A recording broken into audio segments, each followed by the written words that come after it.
Uday double decker express train Palakkad നിന്ന് യാത്ര തുടങ്ങാൻ സാഹചര്യം ഒരുങ്ങുന്നു.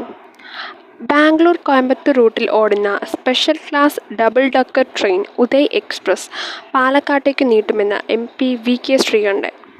ദീർഘകാലമായുള്ള യാത്രക്കാരുടെ ആവശ്യമാണ് നിറവേറാൻ പോകുന്നത്.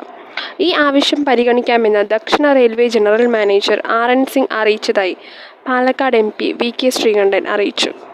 ബാംഗ്ലൂരിലേക്കും തിരിച്ചും സഞ്ചരിക്കുന്ന മലയാളി യാത്രക്കാർക്ക് വളരെ ഉപകാരപ്രദമായിരിക്കും ഉദയ് ട്രെയിനിൻ്റെ വരവ്. രാവിലെ 5:45 കോയമ്പത്തൂരിൽ നിന്ന് തുടങ്ങി ഉച്ചയ്ക്ക് 12:30 ബാംഗ്ലൂരിൽ എത്തിച്ചേരുന്നു.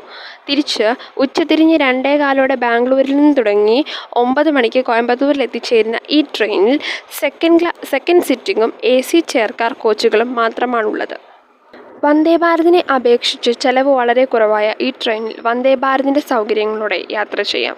അതുമാത്രമല്ല, വന്ദേഭാരത് എടുക്കുന്ന അതേ സമയം തന്നെ ഈ ട്രെയിനും എടുക്കുന്നുള്ളൂ.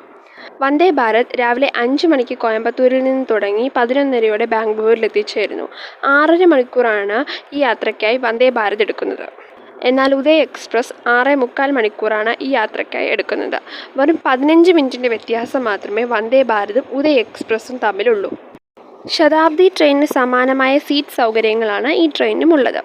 ഓരോ 3 ഡബിൾ ഡെക്കർ കോച്ചിന് ശേഷവും യാത്രക്കാർക്ക് ഭക്ഷണം കഴിക്കാനുള്ള സൗകര്യങ്ങളുണ്ട്.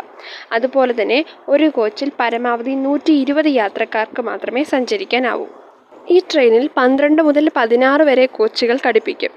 നിലവിൽ കോയമ്പത്തൂരിൽ നിന്ന് എടുക്കുന്ന ഉദയ് എക്സ്പ്രസിൻ്റെ AC കോച്ചുകളിൽ ആവശ്യത്തിന് യാത്രക്കാരില്ലാതെയാണ് ഓടുന്നത്. കേരളത്തിലേക്ക് നീട്ടുന്നതോടെ ഈ പ്രശ്നത്തിനൊരു പരിഹാരം കണ്ടെത്താനാവും എന്നാണ് റെയിൽവേ വിചാരിക്കുന്നത്. അപ്പോൾ അടുത്ത വിഷയമായി അടുത്ത ദിവസം വരുന്നവരേക്കും ബൈ ബൈ.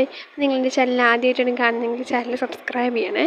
അതുപോലെ വീഡിയോ ഇഷ്ടപ്പെട്ടാൽ ലൈക്ക് ചെയ്യുക. പിന്നെ വീഡിയോയെക്കുറിച്ചുള്ള നിങ്ങളുടെ അഭിപ്രായം താഴെ കമൻറ്റ് ചെയ്യാനും മറക്കല്ലേ.